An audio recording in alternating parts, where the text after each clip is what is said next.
Yes, know your whys.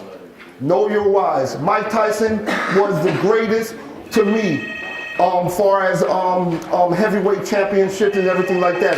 And this guy, Buster Douglas, his mother, before she died, she told the world that my son is going to knock out Mike Tyson. Now, Mike Tyson was never defeated up until that point. So with that being said, you got to know your whys. These are my whys, okay? My number one why in my life is my mother. She is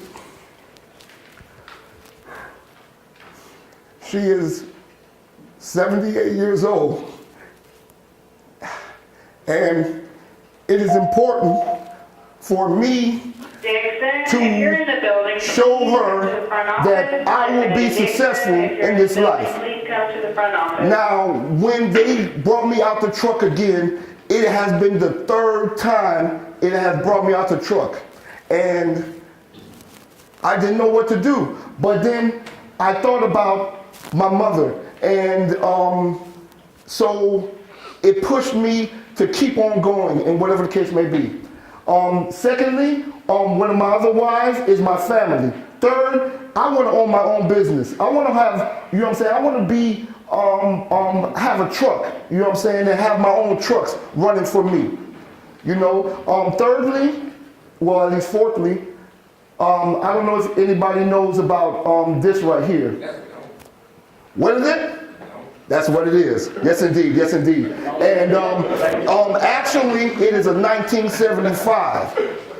You know, and I'm originally from Miami, and as a kid, I would see these cars just, you know, going down the streets and whatever the case may be. But at the time, it was quote unquote a dope dealer's car.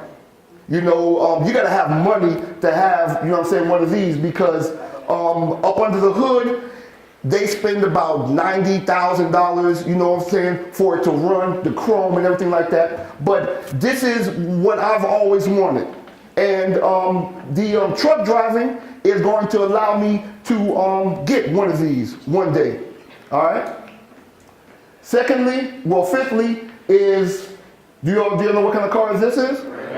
Range Rover. I want an off-white with peanut butter leather interior.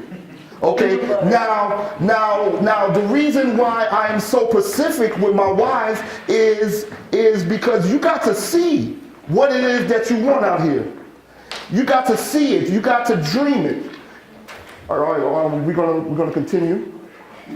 All right, a dream without a plan is just a wish. I'm not wishing that I have a Range Rover. I'm not wishing that that I have a Chevy Vert. I'm not wishing that I own a business or whatever the case may be. I have to come up with a plan. Now, Jeremiah 29:11 says, "For I know the plans that I have for you, Mitch." I always keep it personal. Mitch, declares the Lord, plans to prosper you, Mitch, and not to harm you, Mitch. Plans to give you hope and a future. And this is what keeps me going. Despite the fact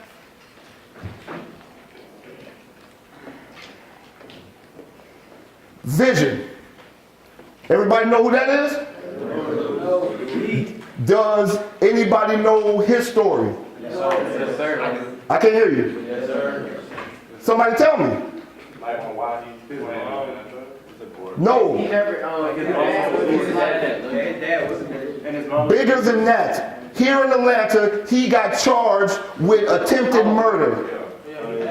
Okay? Yes, sir. He was at a nightclub and they were shooting up the place and he left in his car and then he had bullet holes in. The next morning he woke up, he saw the news and they was like, he's looking for the car. He turned himself in and started fighting. That is correct. That is correct. Now, if your circumstances do not dictate your future, if he right then in that moment said, my life is over with, I'm just going to accept what God has given me or this world has given me, you will always be defeated. You know? Okay, dealing with vision. I'm going to talk about one of your teammates, Billy. Billy has shown me vision. One day, one game last year, he told me on the sidelines, Mitch, I'm going to make a play. Okay. Talk is cheap.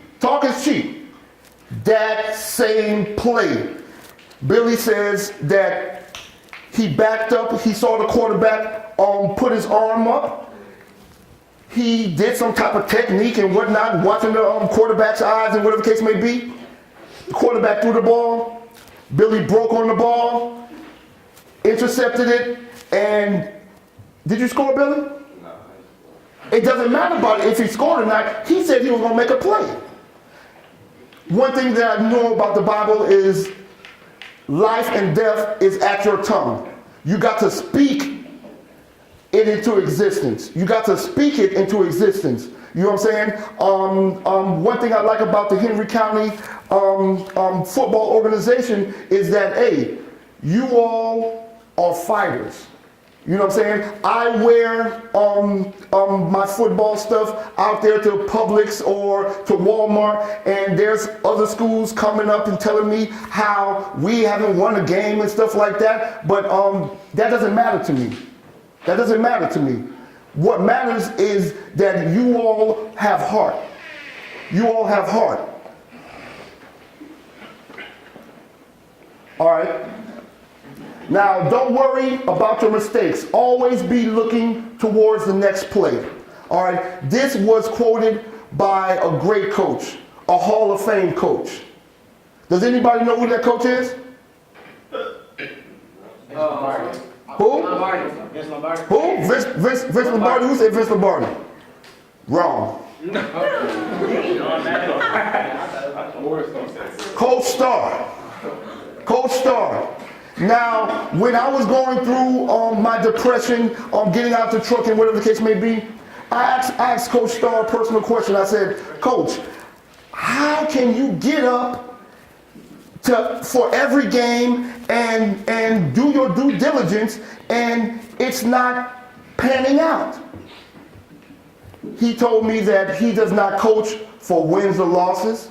He coaches for you all. For you all.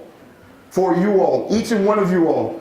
Because again, this game of football that you all play will teach you things in life that will excel each and every one of you all.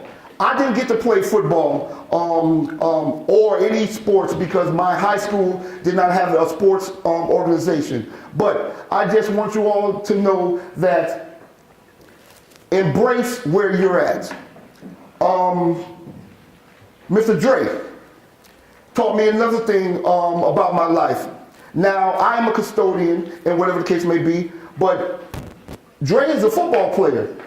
I saw him out on the soccer field. And you should have seen his intensity. You should have seen his enthusiasm. You should have seen, and it just taught me that wherever the Lord has you at, be grateful. Learn from where you're at. Give your 120%. Just because I'm not a truck driver doesn't mean that I'm not going to clean up the bathrooms, with all my might and whatever the case may be. And hey, again, Mr. J-Rod, that's your name, sir? Yes, sir. He taught me too. Last year, he was letting me know that, hey, I want to come down on my weight or whatever the case may be, and I said, hey, do it. This year, I asked him how much he lost. 30 pounds.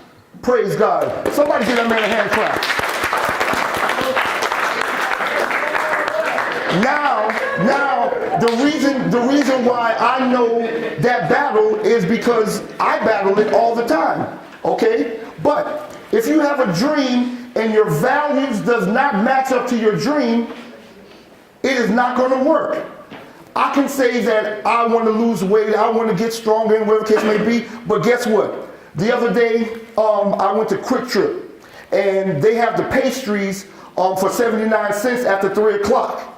It was 4 o'clock, so usually all the pastries be gone. But today, or that day, they had all my favorites. All my favorites. But did I Praise God I didn't.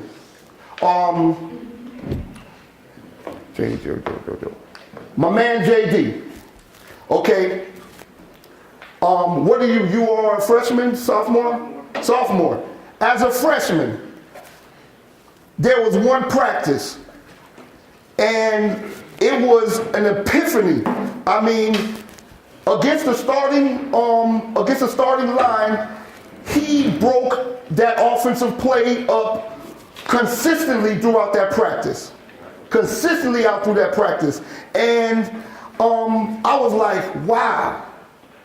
So what I'm letting you all know is that, hey, understand that this life is all practice, okay? And when game day or your test and trial comes, the teacher is going to be silent in your life, okay? But with that being said, hey, each of you all, I love you all, and I thank you all for accepting me more than as a custodian.